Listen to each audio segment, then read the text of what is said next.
Are you losing focus? Watch this. Hey, folks, Andrew here, Top Fitness Strategies. I am the face who runs the place, and this is about the fitness over 50 crowd. Look better, feel better, gain some confidence. That's right. That's what we're all about. So check this out. Have fun.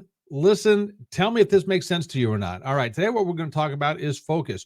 Why do you lose focus on your health and fitness goals? Right?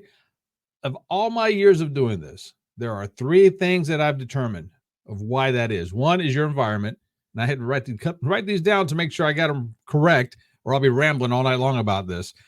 Two is motivation, and three is the mindset. And if you know, if you follow me at all, you know I am all about the mindset. All right, so let's tackle these one at a time. Let's talk about your environment first of all. Why do you lose focus on your environment? One, because you might be too bored. That's right. If you work out at home, which I do, and I'm a huge fan of at home workouts, but I will be the first to tell you also, it is incredibly boring. You don't have anybody to talk to. You just got to focus on doing what you do. There's a lot of positives. There's also some negatives to it. If the negatives for you overcome the positives or outweigh the positives, so to speak, it ain't going to happen. Maybe you go to a gym and maybe, just maybe, you're intimidated at the gym. Maybe you see all these guys that are big muscular guys and they intimidate the heck out of you. I'll be the first to tell you that, believe it or not, a weight room, as intimidating as it may be, is probably one of the friendliest places you're ever going to go to. And why? Because each one of those people in there, guy, girl, what have you, each one of those knows what it is to start. And they know where you're at, if that's even proper English. So you can ask any of them. Now, don't ask them to train you. Of course not. You can ask them for a spot. You can ask them on a recommendation, but don't ask them to train you. That's not their job. And plus, they're perfect strangers. But anybody is willing to spot you. And that's where a friendship starts, believe it or not. But yes, it can be intimidating. So the environment is huge. Now, also, if you don't, you can do vice versa as well. If you don't like the weight room situation, move to the home gym. Try that for a while. If you don't like the home gym, move to a regular gym. Even the 24-hour gyms out there, any place you can move your body, lift some weight, get on a machine, do something, change your environment. Because the last thing you want to do is be in a position where you hate to do it. Because why? You won't do it. If you hate to do it, you're not going to continue doing it. So put yourself in a position where you're going to like to do it. All right. Number two, motivation. If you have never worked out before, or if you are a couch potato, there is nobody, and I mean nobody, and I've said this 1,000 times, I'll say it 1,000 more. Me being a trainer, any trainer out there cannot motivate you to get off the couch.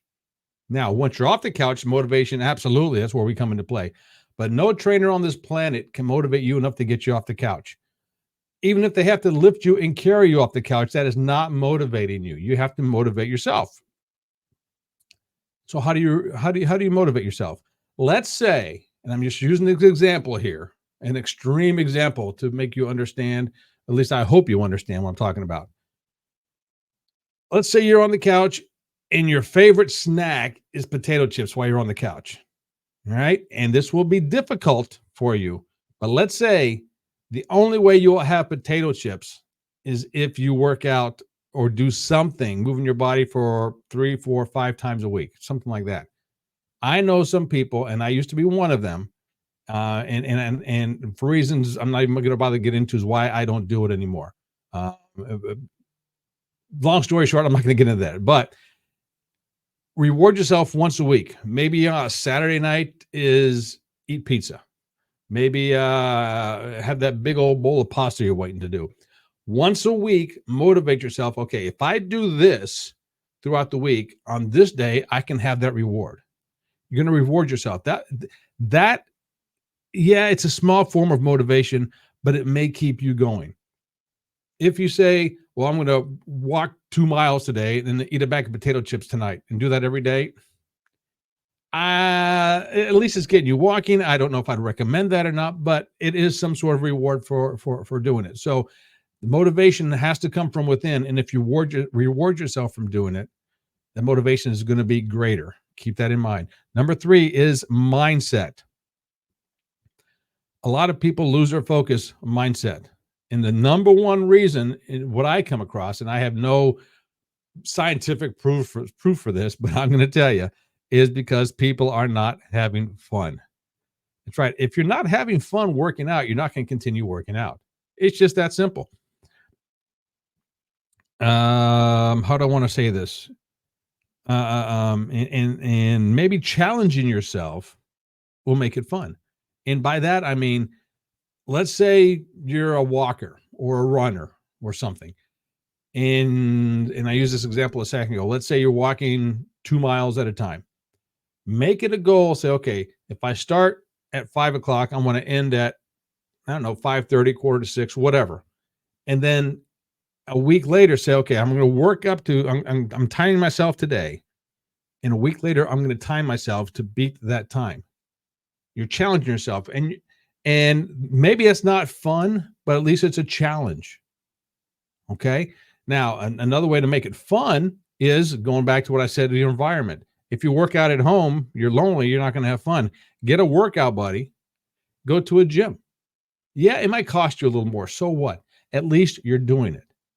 All right. If you go to a gym by yourself, believe me, you can find all kinds of folks and enjoy it that way. Now, do you have to work out together? No, but you're going to develop a friendship. I have several guys that we became friends just like that. I started working out at a gym. This was, gee whiz, in the late 90s. That's how old I am. In the late 90s, I started going to a local gym by myself, and there was another guy working out by himself. We started having a conversation, which led to us working out and spotting each other and then working out together. We became best of buddies. I was invited to his wedding. He has a beautiful wife and family. And to this day, we are still in contact. We live on opposite sides of the country, but we're still in contact. And it's great. And all because we started talking.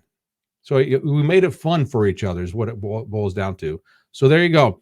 If you lose focus, the three main things, you lose focus on your environment, on your motivation, and your mindset. And the ways to overcome that, as I just explained to you, change your environment, reward yourself, make it fun. Yeah, easier said than done. Of course, everything is easier said than done. But rewatch this, re-listen to it, do what you need to do, figure it out, and you can do it. I know you can. I believe in you. Hey, if you're here for the first time, check it out. Inside Out, top to bottom fitness program that's supporting our channel. That is a program that I wrote a long time ago, and it is for the beginners basically, and it's a workout program. You'll understand it once you get it. It's a little ebook that I wrote, and you'll have fun with it. I guarantee you will if you follow it, and it will be a stepping stone onto the next phase of whatever it is you want to do. Okay, fantastic. Again, my name is Andrew, Top Fitness Strategies. You know what to do. Subscribe, like, do all the stuff. Look at the show notes. I have all kinds of stuff there as well. I am the face who runs the place. And I'm going to stop it here. So until next time, this is me, Andrew, Top Fitness Strategies. Ciao.